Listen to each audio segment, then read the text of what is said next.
Hey guys, in this video I'll show you how to create a subscription plan on Square. Alright, let's begin. First of all, open any type of preferred browser on your PC and search for squareup.com.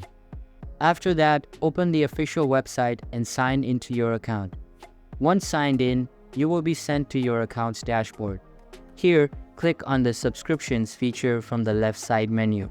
But if you can't find it, then you can try going to the payments section and then select subscriptions from there. Now click on it and a new web page will load up. On this page, click on Create Plan, and then you will be prompted to enter its details like its name, items, and frequency options.